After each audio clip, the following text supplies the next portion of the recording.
ya kebanyakan di situ kan lah kita nyebutnya kan atlet dan sebagainya. Nah istilah yang dari Muhammadiyah itu yang bukan, saya nggak akan menyebut ini secara umum gitu, karena memang kebanyakan mayoritas mualimin tadi, mualimin menggunakan istilah mualimin, menggunakan Muhammadiyah boarding school gitu. Walaupun mungkin secara apa namanya, secara bentuknya atau secara fungsionalisnya juga sama, tidak jauh berbeda, tidak jauh beda.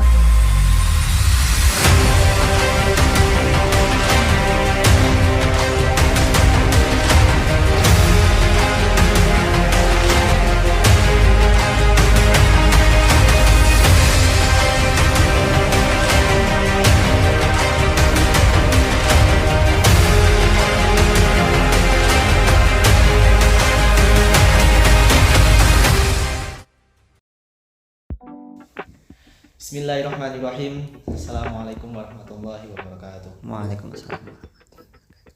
Ya, alhamdulillahirrahmanirrahim. Apa kabar pendengar pemirsa semuanya? Selamat datang di Ngaji Politik bersama saya Ferozatul Zaman Hasani. Inilah Ngaji Politik. Alhamdulillah pada kesempatan kali ini ya, setelah Ngaji Politik ini sudah cukup vakum, ya lumayan lama lah ya, mungkin sekitar 2 bulan 3 bulan yang lalu sudah kita berusaha kembali untuk menyapa kembali penggemar, menyapa kembali pemirsa dengan menyuguhkan konten interaktif dan edukatif tentunya. Alhamdulillah bersama saya saat ini sudah ada Mas Bangkit yang akan disapa sebagai Mas Bangkit di sini. Boleh memperkenalkan diri Mas? Oke, terima kasih Mas Oza. Selamat siang para pendengar dan para pemirsa sekalian. Mohon izin memperkenalkan diri. Nama saya Muhammad Bangkit Biabodo. Saya dari Sapuran, Wonosobo, Jawa Tengah. Saya di sini diamanatkan sebagai guru mata pelajaran di SMP Muhammadiyah 4 Ketek Wonosobo. Hanya saja ini sekarang masih diminta juga sebagai Kepala Bidang Maritim dan Agraria di Dewan Pimpinan Daerah Ikatan Mahasiswa Muhammadiyah di Jawa Tengah. Ini bersama dengan Mas Bangkit ini, alhamdulillah sekali ya Mas Bangkit, selain dalam kesibukannya, dalam amanahnya sebagai pengajar di Muhammadiyah Boarding School ya Mas ya. Muhammadiyah Boarding School di Kertek Wonosobo, ini juga sekaligus pengurus pimpinan wilayah, pimpinan daerah IMM Jawa Tengah. Tadi di bidang agraria, alhamdulillah. Nah, ini Mas Bangkit berarti sebagai narasumber di sini juga pemirsa semua mungkin bisa tahu ya, memiliki kapabilitas untuk membicarakan topik yang akan kita bahas setelah ini Mas Bangkit ya, alhamdulillah sekali. Nah, kemudian dari saya sendiri juga alhamdulillah saya sekarang sedang menggunakan jasa Ansor.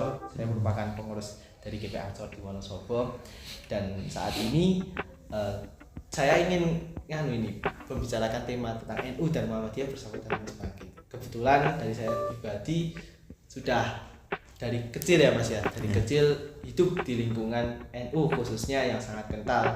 Saya juga dididik di IPNU, di Ikatan Pelajar Nahdlatul Ulama, kemudian di pondok pesantren juga di situ dididik. Nah, nanti kita juga akan ngobrol itu Mas tentang bagaimana NU dan Muhammadiyah khususnya membentuk kader-kadernya, untuk karakter pemeluk-pemeluknya, seperti itulah. Nah, itu nanti kita akan bahas. Oke.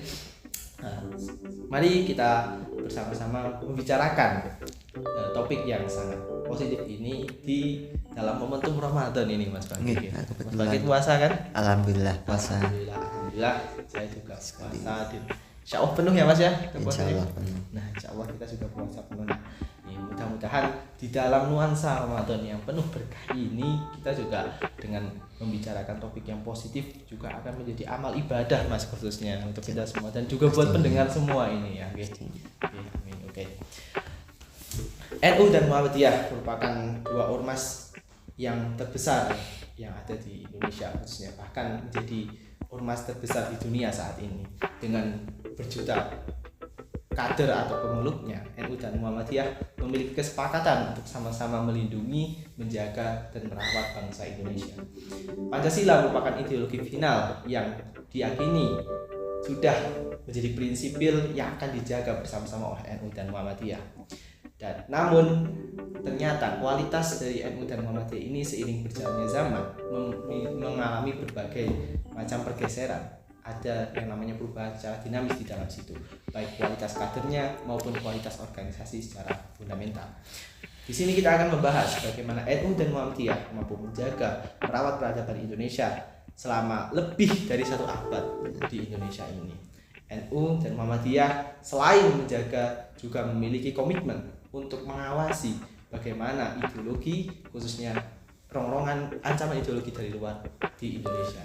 Nah, di sini kita akan mengulik ini tentang bagaimana NU dan Muhammadiyah mengambil sikap, dan sebelum itu kita juga akan membahas sebenarnya seperti apa sih NU dan Muhammadiyah itu, bagaimana ormas seperti apa, atau keyakinan ideologi seperti apa itu NU dan Muhammadiyah, dan kita juga akan melihat bagaimana perbedaannya Bersama saya Fairuzan Nurzaman Hasani, inilah Ngaji Politik NU dan Muhammadiyah merawat keberagaman Indonesia.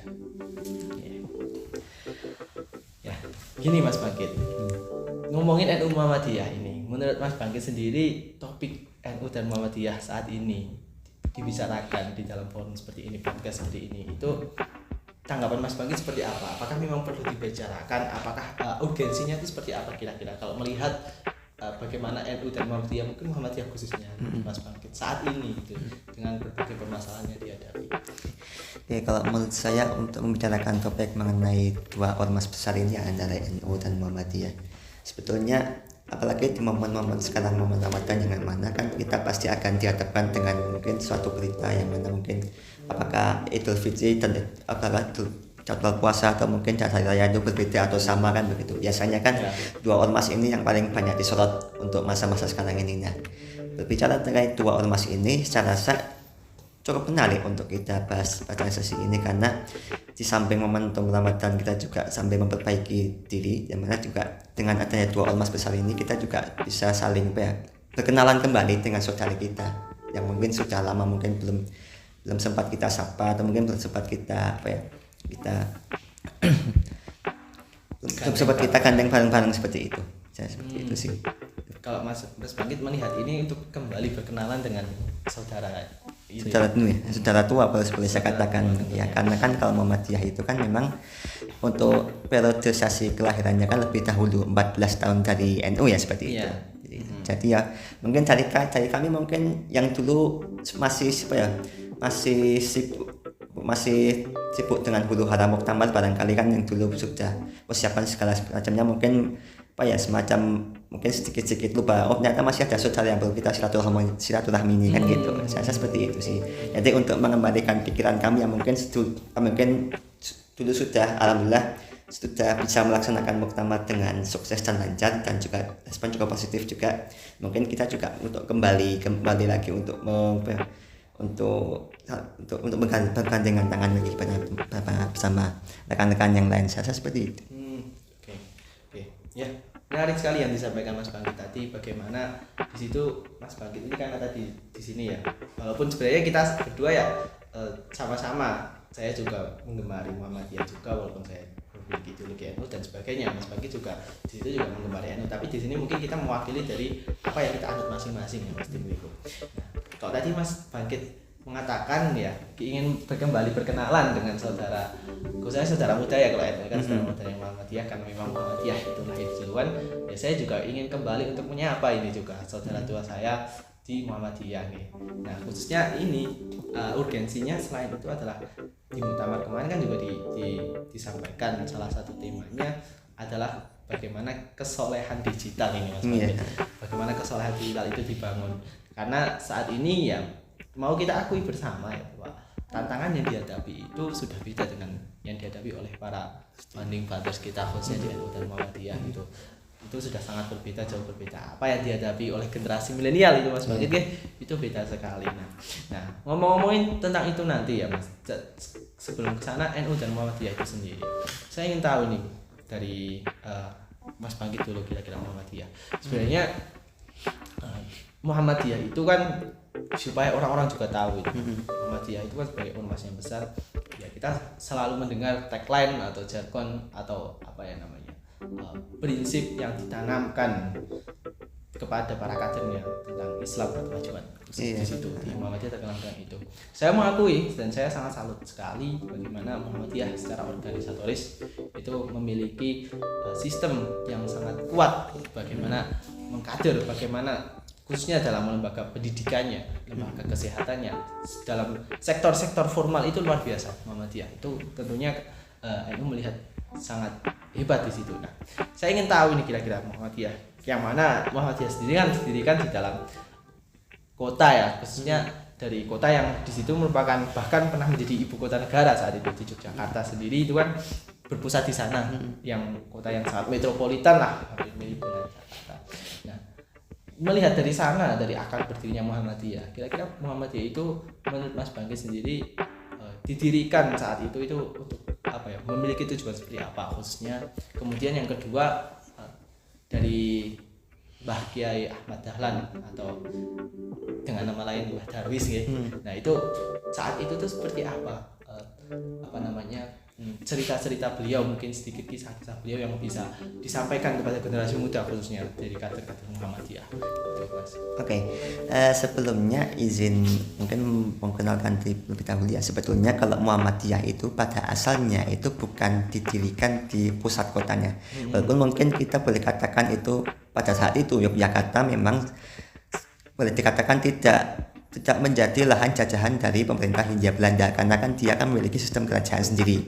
Bahkan pemerintah Hindia Belanda sendiri sering mengatakan ya kerjasama, dan waktu itu kan Sultan Yogyakarta waktu itu Sultan Hamengkubuwono ke-7 sering ke-8 ya sudah salah sudah 8 itu sering mengatakan semacam kayak perjanjian kerjasama dan semacamnya, akan seperti dua negara seperti itu. Nah, di sini kembali ke Muhammadiyah, sebetulnya Muhammadiyah pada asal berdirinya itu bukan didirikan di pusat kotanya, tapi justru di sebuah kampung yang itu di dekat lingkungan Keraton Yogyakarta sendiri. Jadi pada waktu itu memang di kampung Kauman itu kan salah satu ya dikatakan sebagai pusat peradaban keagamaan Yogyakarta, terutama di daerah Keraton. Hanya saja pada waktu itu yang namanya juga kan di daerah keraton ya, yang mana itu kan sebagai pusat peradaban kebudayaan, pusat perkembangan kebudayaan yang ada di Jawa khususnya, karena kan waktu itu Yogyakarta dan Surakarta itu sebagai magnet kebudayaan Jawa pada saat itu. Teman-teman perlu ketahui bahwa pada saat itu memang terkaitan dengan walaupun di sana memang sudah ada Islam, cuman kan di sana memang bukan Islam yang 100% murni, karena kan masih bercampur dengan budaya-budaya seperti animisme, dinamisme, kemudian penyembahan patung, kemudian hal-hal mistis seperti itu masih sangat kuat, apalagi di dekat lingkungan keraton kan seperti itu. Yang mana seperti mitos Nyi Roro Kidul, kemudian hal-hal mistis lain di dekat wilayah itu memang masih terakar kuat seperti itu. Nah, di sini inisiasi Kiai Dahlan untuk mengembalikan Islam sebagaimana ajaran yang dibawa oleh Nabi Muhammad SAW, yang mana dia salah satunya adalah mendirikan Muhammadiyah seperti itu. Jadi tujuan utama didirinya Muhammadiyah pada awalnya itu memang untuk membersihkan Islam dari praktek-praktek tahayul, bid'ah, khurafat dan juga syirik seperti itu, yang mana kami biasanya menyebutnya sebagai TPCS. Apa itu TPCS? Yang mana itu tahayul itu adalah salah satu kepercayaan yang mana dia masih mempercayai bahwa adanya roh-roh halus yang memberikan keselamatan seperti itu. Kemudian ada bid'ah itu semacam kayak suatu ajaran yang mana itu suatu peribadatan yang tidak dicontohkan oleh Nabi Muhammad seperti itu. Itu satu ajaran baru. Kemudian ada khurafat itu ya hampir sama seperti tahayul ya, cuman kan dia mempercayai ya semacam kepercayaan terhadap ya hal-hal abstrak, yaitu bisa memberikan kekuatan selain kekuatan Tuhan seperti itu. Yang terakhir adalah syirik itu juga mempercayai adanya kekuasaan yang lebih agung selain Tuhan itu sendiri. Misalkan kayak yang menyembah patung atau menyembah mungkin pohon beringin ya, kalau di sana ya ke Yogyakarta kan masih banyak seperti itu. Bahkan mungkin walaupun sampai hari ini pun mungkin masih ada ya praktek-praktek seperti itu, cuman tidak terekspor atau mungkin sangat sedikit sekali seperti itu. Yang mana kan perlu kita ketahui kan Yogyakarta juga salah satu sebagai pusat ya kota yang cukup pesat kemajuannya seperti itu. Saya rasa itu. Jadi poinnya di situ adalah Muhammadiyah itu pengen membasmi kesyirikan saat itu ya. Iya, pada keyakinan yang menyimpang yang ingin kembali memurnikan ajaran Islam. Iya. Ya, menarik sekali ya di situ bagaimana Muhammadiyah itu berdiri ceritanya ya memang inisiasi dari Kiai Ahmad Dahlan sendiri di Yogyakarta saat itu, dengan ya karena praktek-praktek yang menyimpang nih, dan ternyata juga praktek kayak gitu ternyata sampai sekarang masih ada loh Mas, masih ada dan masih banyak ditemui gitu. Bagaimana ya kita tahulah Islam kejawen seperti apa, bagaimana kaum abangan berapa kalau yang dikatakan atau dituliskan sama Clifford Geertz di situ kan, bagaimana membagi kelompok Indonesia menjadi abangan, santri dan priai. Itu kan udah menjadi apa namanya corak masyarakat kita saat itu, walaupun memang itu mengambil sampel penelitian di saat itu di Mojokerto di Jawa Timur gitu. Nah, tapi menarik di situ bagaimana Muhammadiyah itu berdiri itu juga dilandasi dengan faktor di mana dia berdirinya dan bagaimana alasan apa dia didirikan itu. Kemudian yang akan menjadikan kenapa kok sekarang ya Muhammadiyah yang kita kenal ya seperti ini, benar-benar ingin menjaga kemurnian ajaran agama Islam itu khususnya sampai sekarang dan itu tetap dijaga oleh seluruh penerusnya Mbah Ahmad Dahlan gitu.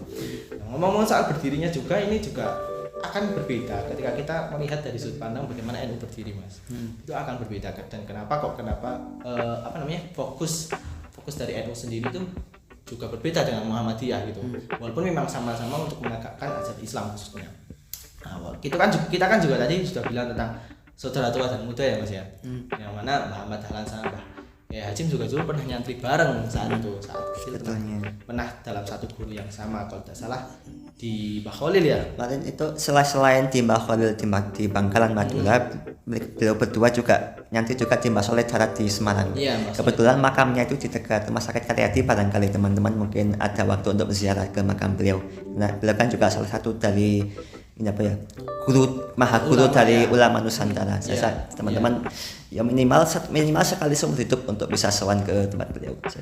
Nah, itu pernah nyantri bareng itu, tapi kita malah kadang kita fokus pada perbedaannya dan suka dalam mencari kesalahannya di mana itu. Padahal ya kita akarnya sama kan, otomatis yang dipertanggungjawabkan juga beliau juga dari guru yang sama gitu. Nah, kemudian ngomong-ngomong tentang NU sendiri, NU saya rasa ketika saya menyampaikan tentang berdirinya Teng Mriki kepada teman-teman semua, NU berdiri saat itu, sebelum NU berdiri itu ada yang namanya Nahdlatul Tujar dan Nahdlatul Wathon. Nahdlatul Tujar itu bagaimana kebangkitan dagang, jadi dari aliansi atau dari kelompok koalisi pedagang di Nusantara khususnya di Jawa Tengah dan Jawa Timur itu berkumpul mereka merasa muak atau capek dicurangi dengan saat itu VOC ya dalam perdagangan, makanya mereka berkumpul. VOC sudah VOC itu sudah bubar 31 Desember 1799, jadi mungkin pemerintah Hindia Belanda pada saat itu. Yang saat itu maksudnya anak-anaknya VOC, VOC gitu. Nah itu mereka muak dengan itu karena mereka berasal dari SI, Syarikat Islam.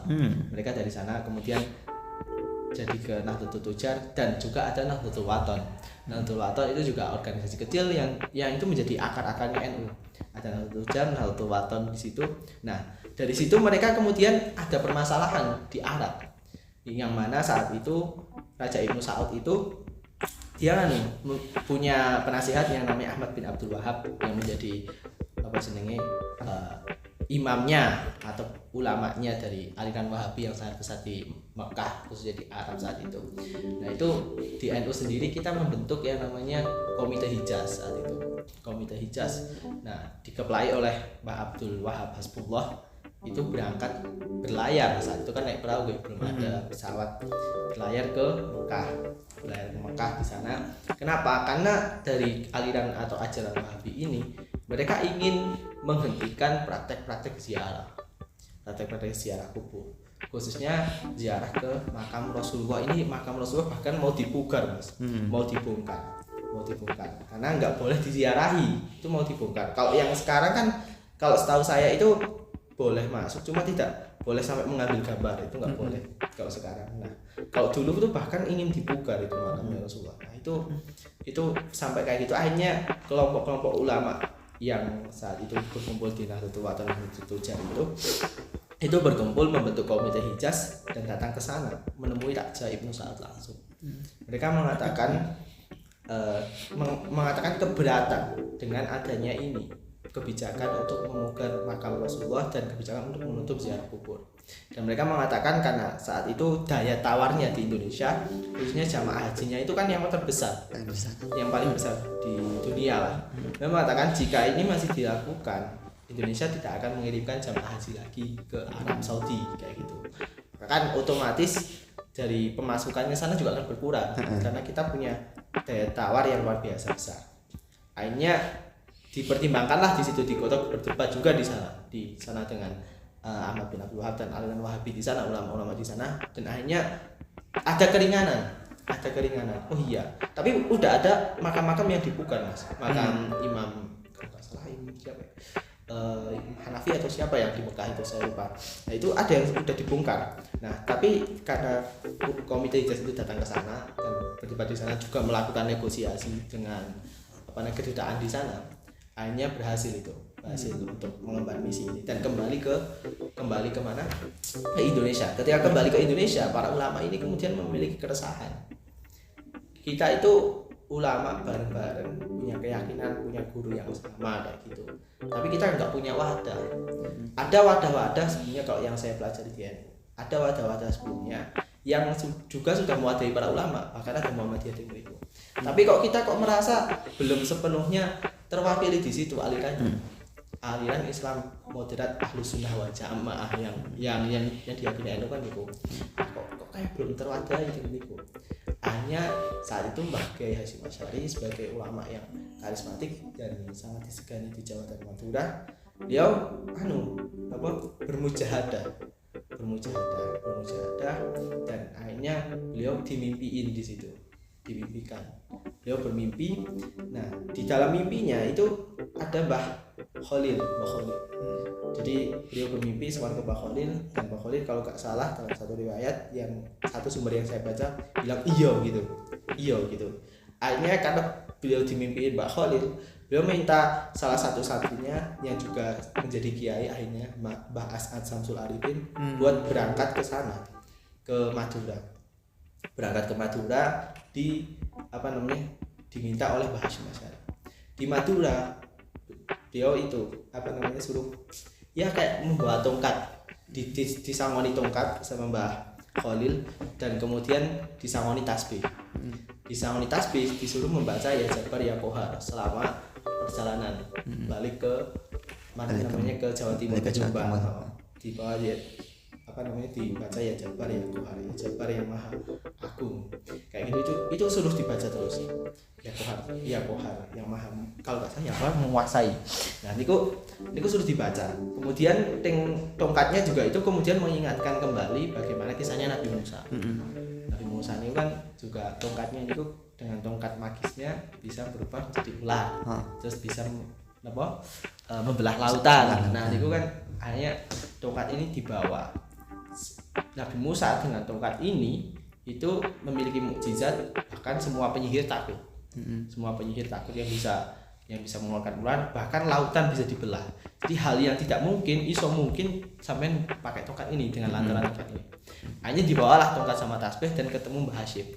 Hanya Mbah Hasyim karena itu berarti NU menjadi wadah yang akan mewadahi ulama-ulama Nusantara dengan aliran Ahlus Sunnah, dan akan kuat dan menguasai, bukan dikuasai, tapi kuat dan menguasai, dan bisa melakukan apapun seperti halnya mukjizatnya Nabi Musa kayak gitu. Bismillah ya tentunya ya. Itu bisa ngarungi segoro lah, mengarungi lautan. Oh iya, akhirnya terus akhirnya para ulama itu berkumpul dan diajarkan semacam majelis mungkin kayak konferensi lah bahasa itu, musyawarah ulama itu di Surabaya. Dan pada tahun 1926 berdirilah Nahdlatul Ulama kayak gitu. Itu berapa puluhan tahun setelah Muhammadiyah berdiri. Jadi kalau melihat bagaimana NU berdiri itu yang saya ingatkan tadi itu dua hal Mas. Bagaimana peran pondok pesantren dan bagaimana peran amaliyah pondok pesantren, seperti mujahadah tadi, kemudian seperti bacaan-bacaan sholawat, ada sholawat sholawat Nabi itu dibacakan di situ juga sama. Itu sangat kental. Nah, kalau Muhammadiyah kan lebih dari tentang bagaimana kebudayaannya. Kalau kami di Muhammadiyah itu lebih kepada bagaimana kami memperbaiki praktik di masyarakat dari hal-hal sinkretis seperti itu ya. Dimana kan seperti tadi yang pernah saya tadi saya katakan bahwa memang di Yogyakarta apalagi di daerah keraton itu kan praktek-praktek mistis itu masih sangat kental. Warisan hidup budayanya kan masih sangat kental sekali. Bahkan ya teman-teman tahu kan di Kesultanan Yogyakarta sebelumnya kan menjadi Kesultanan Mataram, ya itu kan masih sangat kental sekali dengan Islam Jawanya waktu yang dibawa oleh Sultan Agung. Nah, Ahmad Dahlan itu berusaha untuk memilah-milah sebetulnya itu yang Islam murni itu seperti apa yang memang itu dikehendaki oleh Nabi dan Rasul, saya seperti itu. Kemudian menarik juga tadi juga saya cukup masyhur ya untuk kisah tadi terkait dengan pendirian NU dan Muhammadiyah. Jadi salah satu tongkat dan tasbih yang diamanatkan oleh Mbah Khalil Bangkalan waktu itu yang dibawa oleh Mbah Kiai Asad Abdul Arifin almarhum, itu seenggaknya bisa menjadikan simbol bahwa ini loh ya mungkin sebagai untuk motivasi juga bagi Kiai Hasyim Asy'ari waktu itu, biar dia juga sebagai mantap hatinya untuk bisa mengawal berdirinya itu tadi Jamiah itu saya seperti itu. Dan ini Mas yang menarik lagi Mas, kan sebenarnya kan banyak ya ormas Islam saat itu berdiri, bahkan yang sampai menjadi partai pun sangat banyak sekali warnanya. Tapi hampir sudah satu abad berdiri, bahkan NU sendiri kan sekarang kan udah menyongsong 2 abad. Muhammadiyah udah duluan sebelumnya. Itu NU dan Muhammadiyah itu masih berdiri lebih besar, bahkan lebih besar, lebih kuat, kadernya lebih banyak. Tapi sebenarnya yang pengen ngancurin NU dan Muhammadiyah itu banyak banget. Yang pengen merusak entah dari dalam dari luar aliran-aliran Islam atau bahkan non Islam, banyak banget yang pengen merusak ini, tatanan ini. Karena saya yakin sekali jika NU dan Muhammadiyah rusak, Indonesia persatuannya bakal rusak. Indonesia bubar bahkan. Bahkan kalau saya di NU sendiri, ketika pendidikan NU lah, pendidikan KNU-an gitu, saya ngobrol sama kader-kader yang lainnya gitu. NU dan Muhammadiyah kalau mau bikin negara sendiri sangat mampu. Bahkan kami ada semacam seronoh dari senior kami bahwa sebetulnya itu Muhammadiyah itu negara dalam negara. Kami mungkin sekaligus mengenalkan ya bahwa di tempat kami pun juga kita kan juga punya majelis lembaga dakwah jelas ya, karena kan sebagai organisasi keagamaannya, ada lembaga sosial, ada lembaga pendidikan, ada lembaga ekonomi, ada lembaga dakwah, lembaga zakat, infak, wakoh yang biasanya disebut sebagai lazismu. Ada juga lembaga semi militer seperti Kokam yang itu kan walaupun secara organisasi dia tidak di bawah langsung Muhammadiyah, dia dikelola oleh namanya itu salah satu organisasi otonom atau organisasi di bawah Muhammadiyah, cuman dia punya anggaran dasar sendiri, itu namanya Pemuda Muhammadiyah. Itu kan sebetulnya kan kalau kita membaca dari beberapa teori-teori berdirinya suatu negara itu sebetulnya kan sudah memenuhi syarat. Karena kan lembaga pendidikan ada, lembaga sosial ada, bahkan lembaga militer juga ada, ekonomi ada. Kan itu sebagai salah satu pilar negara. Itu Mas, kalau di negara itu yang pertama ada pemerintah yang berdaulat, terus ada wilayahnya, kemudian ada rakyatnya, itu 3 itu. Itu syaratnya kan 3 itu. Dan tadi kan pemerintah yang ada sebutin secara sistematis kan sudah mencakup birokrasinya. Rakyatnya jelas, penganutnya banyak banget. Wilayahnya kita bisa lah membuat wilayah sendiri, tinggal diakui. Terus yang keempat kan yang kalau secara jujur kan, itu kan secara jujur kan berarti ada pengakuan secara internasional. Atau negara lainnya mengakui, kan tinggal 4 syarat itu. Selesai. Dan saya sama Muhammadiyah dan NU dalam kiprahnya pada saat itu kan juga sudah secara tidak langsung lah, itu kan juga sudah terakui. Yang mana kan tadi kan juga dari utusan dari, walaupun sebelum jadi NU ya, itu utusan dari Jombang datang ke Saudi untuk memberikan klarifikasi bahwa ada penolakan untuk apa? Kalau nggak salah, kalau satu pernah baca riwayat itu pemindahan makam Nabi, kalau nggak salah, bukan ya pembongkaran mungkin pembongkaran makam Nabi itu kan juga secara otomatis kan dia kan juga datang ke sana kan juga membawa institusi tertentu kan seperti itu. Samping juga mungkin juga hal-hal yang mirip dengan Muhammadiyah seperti itu, bahwa sebetulnya ini sebetulnya kan setelah Muhammadiyah berdiri seperti itu, dan saya ini juga kejadian NU juga sudah berdiri kalau tidak salah itu, atau mungkin belum ya, bahwa sebetulnya bahwa berita terkaitan dengan berdirinya Muhammadiyah itu sudah sampai ke telinga Raja Saudi saat itu. Cuman dari beliau tuh memberinya semacam kayak ada mungkin kesalahpahaman seperti itu. Saya agak lupa nih riwayatnya seperti apa. Cuman ini salah satu riwayat yang sahih untuk di tempat kami, bahwa ada salah satu utusan dari Muhammadiyah datang ke Saudi Arabia untuk memberikan penjelasan Muhammadiyah itu ajarannya seperti ini, tidak jauh berbeda dengan apa yang diyakini di sana, seperti itu. Ya saya sih. Walaupun mungkin agak sedikit, ya mungkin boleh dikatakan serupa tapi tak sama ya. Cuman kalau antara yang antara ajaran dari Muhammadiyah dengan sana, cuman itu kan setidaknya kan yang namanya juga sama-sama Islam kan juga saya kan juga secara umum kan ajarannya juga hampir sama kan. Saya itu. Ya benar sekali ya. Mungkin dari caranya juga sama-sama meminta secara tidak langsung kan secara langsung kan eksistensi Muhammadiyah dan NU di mata internasional kan juga sudah diakui.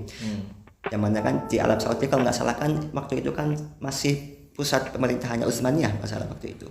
Jadi yang pas kapan Mas? Yang itu yang kalau nggak Utsmaniyah berarti sebelum berdirinya negara Saudi pertama, Saudi ketiga itu kan NU kan berdiri tahun 26. Kalau Muhammadiyah kan tahun 1912. Berarti kan kalau di sana itu kan pemerintahannya masih Hijaz waktu itu. Jadi semacam salah satu daerah otonomi dari Kesultanan Utsmaniyah. Sebelum berdiri negara Saudi kan di sana kan ada negara sendiri namanya Hijaz. Nah disitulah ketika mungkin utusan dari NU dan utusan dari Muhammadiyah sowan ke sana untuk memberikan klasifikasi sebetulnya itu inilah ajaran kami. Kami tidak berbeda dengan Anda sekalian bahwa kami mendirikan organisasi ini ya semata-mata untuk kemaslahatan umat kan begitu. Tapi ya Mas, kalau yang tadi periodisasinya sampean gitu, mohon maaf. Kalau saya telah baca itu setelah runtuhnya Utsmani Mas. Setelah Utsmani. Setelah runtuhnya Utsmani. Ya, karena sudah 1900 awal tuh Utsmani dah runtuh. Utsmani itu runtuh 3 Maret 1924. Mungkin ya dekat-dekat waktu itulah, mungkin kalau nggak beda jauh. Ya mungkin sebelum atau sudah dekat-dekat itu mungkin. Ya, itu udah setelah runtuhnya Utsmani. Jadi sebenarnya kan sudah nggak ada sistem kekhalifahan, tapi si Raja Arab itu kayak merasa dia ingin menjaga kekhalifahan di Arab. Sebagai apa ya kalau nggak salah itu namanya itu pelayan dua tanah suci. Ya. Namanya itu Khatibul Arab ya. Yang ya kalau kita lihat pro kontranya kan banyak banget. Maksudnya ya siapa sih yang nggak tahu bagaimana kayanya minyak di sana gitu. Tapi kan antara distribusi kekayaan itu untuk semuanya kan nggak tahu juga bagaimana, itu kan menjadi satu pro kontra lagi. Oke, kita kembali ke NU dan Muhammadiyah ini Mas. Tadi saya mengatakan gitu, NU dan Muhammadiyah itu sangat mampu untuk menjadi satu negara sendiri, satu pemerintahan sendiri, satu kekuasaan sendiri, punya bahkan di situ bisa memiliki kemandirian sangat kuat kayak gitu. Cuma ya kembali lagi kepada semuanya yang ingin mengancam atau merusak NU dan Muhammadiyah entah dari dalam entah dari luar, ya kalian harus tahu, kalian kami peringatkan di sini ya jangan main-main sama NU dan Muhammadiyah gitu. Termasuk untuk kader-kadernya juga, jangan sekali-kali mengambil kemanfaatan dari situ gitu. Karena saya merasa gini Mas, organisasi itu akan berdiri lama atau tidaknya selain dipengaruhi bagaimana kiprah organisasinya seperti apa. Yang paling kuat menurut saya adalah bagaimana pendirinya, bagaimana cara dia berdirinya. Loh, nggak main-main NU dan Muhammadiyah yang mendirikan siapa? Ulama yang sangat besar, ya kealimannya nggak perlu diragukan lagi gitu. Jadi saya merasa NU dan Muhammadiyah kuat itu jangan sampai kita merasa karena kita Mas. Jangan sampai saya agar ada saya menjadi kader Ansor salah satunya NU menjadi lebih kuat. Enggak, bahkan ada atau tanpa ada ya saya itu nggak mempengaruhi apapun di situ. NU tetap gede, NU tetap kuat, Muhammadiyah tetap gede, Muhammadiyah tetap kuat. Kenapa? Karena dari pendirinya itu sudah sangat luar biasa kealimannya. Itu sing tanggung jawab pun dari beliau bahkan ya, yang makalah yang disampaikan Mbah Hasyim Asy'ari yang saya ingat kan sopo wonge sing ngurip-ngurip NU bakal aku anggap santri walaupun enggak nyantri secara langsung di Jombang. Bahkan kalau Mbah Wahab Hasbulah mengatakan sopo wonge sing gelem berjuang ning NU bakal sok ning akhirat cekelen sarungku. Melu aku kayak gitu. Nek sampean ora percaya karo NU, gali kuburku kayak gitu. Bahkan bilang seperti itu. Mbah Wahab Hasbulah digali kuburnya secara langsung. Artinya kita nggak perlu lagi meragukan seperti apa dasar, seperti apa kuatnya dua organisasi ini. Besarnya kayak gitu. Jadi ya untuk kalian yang ingin mengancam, menurut saya mending sudahi sejak dini lah sebelum kalian lakukan itu. Sia-sia wis kayak diancam apa-apa wis. Saya yakin tetap berdiri gitu. Nah itu. Kemudian ini Mas, terkait dengan NU dan Muhammadiyah ada dinamika yang luar biasa ya di situ perbedaan gitu. Walaupun kita mengatakan memang sama-sama menjadi aliran Islam moderat yang di situ merawat Nusantara, merawat Indonesia khususnya gitu. Nah, tapi kan dinamikanya ada berbeda-beda ya, apa yang dihadapi kayak gitu, apa yang dihadapi oleh NU, apa yang dihadapi oleh Muhammadiyah itu berbeda-beda. Khususnya kita Mas, kita kan pengalaman di organisasi ini, di organisasi di NU sendiri. Saya ketika mahasiswa juga mengikuti PMII kan, NU di situ, kemudian sekarang di GP Ansor, di pengurus NU seperti itu, jangan juga dulu di IMM juga mengikuti aktif di situ.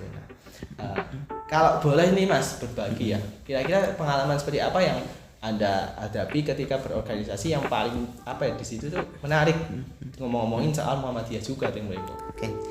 Ya, berkaitan dengan pengalaman pribadi saya kan sebetulnya itu mengenal Muhammadiyah, aktif di Muhammadiyah itu justru ketika saya SMA. Jadi SD, karena kan saya kan tinggal di lingkungan, ya sebenarnya saya tinggal di lingkungan NU yang cukup kental seperti itu di daerah Sapuran di Wonosobo. Barangkali teman-teman mungkin pernah sowan ke sana seperti itu. Yang mana juga kan di sana juga berkaitan dengan organisasi keagamaan itu justru itu lebih kuat di NU-nya. Memang dari zaman kakek saya dulu kan bahkan buyutnya malah itu NU sudah sangat kuat di sana seperti itu. Nah, saya tinggal di lingkungan NU, kebetulan ada beberapa saudara saya yang juga Muhammadiyah. Nah, gitu karena kan juga saudara saya itu salah satu pengajar di SMA Muhammadiyah waktu itu. Kebetulan saya juga tertarik, jadi saya coba mendaftar di SMA Muhammadiyah. Itu awal pertama kali saya secara intensif mempelajari Muhammadiyah seperti apa. Lambat laun setelah saya lulus dari sekolah menengah atas, saya kemudian lanjut ke Undip, Universitas Diponegoro Semarang. Itu saya mengambil jurusan kalau di nama nomenklaturnya itu namanya oceanografi, cuman bahasa mudahnya di kelautan seperti itu. Nah, sembari saya kuliah itu saya juga kebetulan diminta aktif di salah satu organisasi otonom Muhammadiyah, itu namanya IMM, itu Ikatan Mahasiswa Muhammadiyah. Itu salah satu produk anak kandung dari Muhammadiyah yang mana itu mewadahi mahasiswa Muhammadiyah di seluruh Indonesia waktu itu. Yang mana tujuannya kan juga untuk membantu akademisi Islam yang bisa menjadi penerus dan juga pelopor dari Muhammadiyah itu sendiri seperti itu. Nah, pengalaman di situ kemudian saya digodok untuk bagaimana mempelajari ideologi Muhammadiyah itu seperti apa, kemudian sejarahnya seperti apa, dan juga segala hal yang berkaitan dengan Muhammadiyah itu saya betul-betul ditempa di situ. Selain daripada pelajaran kemuhammadiyahan, walaupun kan kalau di SMA Muhammadiyah kan ada pelajaran ciri khususnya, itu kan namanya pendidikan Muhammadiyahan. Saya kalau di NU kan juga dulu ada namanya itu KNU-an, itu mungkin di MTS atau di MA Ma'arif kadang-kadang ada. Nah, kebetulan saya di SMA juga dapat materi itu pendidikan kemuhammadiyahan. Di situ mungkin secara teoritik ya saya mengenal Muhammadiyah itu. Cuman untuk ketika saya kuliah itu saya justru melihat secara langsung bagaimana praktek daripada kemuhammadiyahan itu sendiri.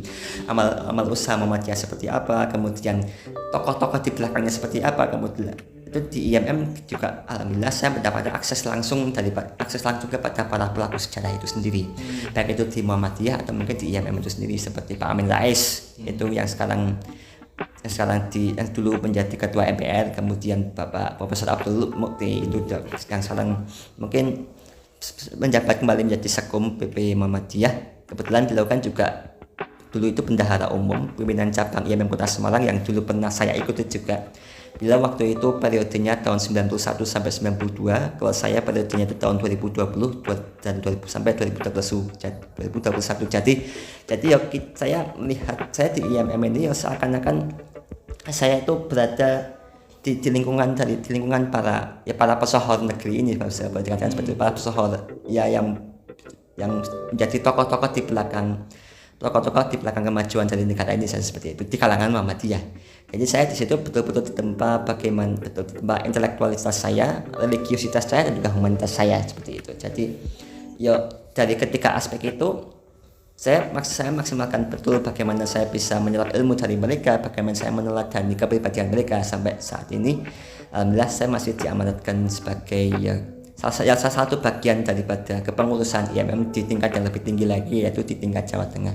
Singkatnya seperti itu sih, terkaitan dengan apa yang dipelajari dan mungkin sudut pandang saya terkait dengan Muhammadiyah. Saya yang menarik dari Muhammadiyah itu adalah bagaimana dia memadukan antara keilmuan Islam dan juga kaitan dengan keilmuan umum, misalkan kayak sains dan juga ilmu sosial. Yang mana saya temukan itu di Muhammadiyah itu mereka dengan pandai untuk memadukan itu semua, antaranya ilmu agama dan juga ilmu umum. Itu salah perpaduan yang saya cocok, kenapa saya bisa betah di Muhammadiyah ya karena itu tadi, karena di Muhammadiyah itu adanya integrasi yang menarik antara keagamaan dan juga ilmu agama dan ilmu sosial seperti ilmu alat dan seperti itu. Saya rasa itu. Ya, oke Mas Bangkit. Jadi tadi Mas Bangkit juga bertemu dengan tokoh-tokoh nasional lewat situ ya. Bagaimana jaringan alumni itu sangat kuat ketika kita membicarakan organisasi, ya mungkin ornex lah, organisasi mahasiswa ekstra seperti itu. Nah, tapi poin yang saya tangkap di situ adalah tadi tentang bagaimana penguasaan dua pilar keilmuan ya, keilmuan umum dan keilmuan agama itu diintegrasikan dan dikoneksikan satu sama lainnya gitu, tanpa meninggalkan satupun gitu. Tetap agama diambil, juga umumnya diambil gitu.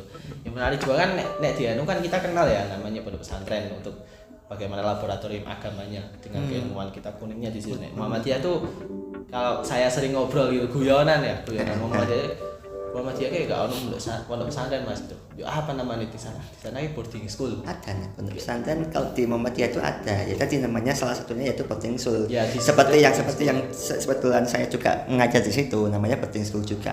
Ya. Walaupun namanya nomenklaturnya Muhammadiyah sebetulnya ada. Muhammadiyah itu sebetulnya memiliki pondok pesantren yaitu di Kaliurang itu namanya PUTM itu. Pendidikan Ulama Tarjih Muhammadiyah itu sebetulnya setara dengan universitas, cuman dia mengkhususkan untuk mencetak ulama-ulama tarjih Muhammadiyah. Jadi berarti pihak-pihak di belakang fatwa Muhammadiyah itu pendidikannya yaitu di PUTM, yaitu di Kaliurang di Jogja. Itu salah satu produk dari pondok pesantren Muhammadiyah. Selain itu juga kita punya namanya itu Madrasah Mu'alimin Mu'alimat Muhammadiyah. Itu kebetulan juga ada di Yogyakarta. Itu bahkan didirikan langsung oleh Kiai Haji Ahmad Dahlan. Cuman dulu namanya belum Mu'alimin Mu'alimat, dulu itu kalau nggak salah namanya apa tuh, saya agak lupa menggunakan bahasa. Dan namanya kalau nggak salah itu Quick School Muhammadiyah waktu itu. Jadi itu salah satu bentuk pondok pesantren yang mana itu pendidikannya selama 6 tahun, jadi setara dengan SMP dan juga SMA seperti itu. Jadi memang untuk di sana pondok pesantrennya yang sama juga memadukan ilmu agama dan juga ilmu umum seperti itu. Dua pilar keilmuan itu menjadi godokan sehari-hari para santri di sana. Jadi bukan hanya dari sisi keagamaannya yang kuat sebagai organisasi, sebagai calon kader organisasi keagamaan, tapi juga ilmu mereka juga menguasai seperti perkembangan ilmu pengetahuan dan teknologi, sains, kemudian ilmu sosial itu mereka juga dapatkan di situ. Itu mungkin untuk memberikan jawaban apakah di Muhammadiyah itu ada pesantren, ada seperti itu. Ya, saya tahu Mas, ada. Saya hanya guyon tadi. Ada kan mungkin untuk bagi teman-teman yang mungkin masih melakukan Muhammadiyah kan terkait pesantren sing di kan saya kasih tahu kan. Jadi ya biasalah guyonan orang. Maksudnya saya tahu jelas, atau saya juga tahu yang di Kaliurang, saya pernah sering lewat ke sana juga. Cuma gini, nek di NU itu memang pondok pesantren sering ya mengatakan atau menamai pondok pesantren dengan kiai, dengan ya kebanyakan di situ kang lah, kita nyebutnya kang santri dan sebagainya. Nah istilah yang di Muhammadiyah itu ya bukan, saya nggak akan menyebut ini secara umum gitu, karena memang kebanyakan mayoritas mu'alimin tadi, mu'alimin menggunakan istilah mu'alimin, menggunakan Muhammadiyah boarding school gitu. Walaupun mungkin secara secara bentuknya atau secara fungsionalisnya juga sama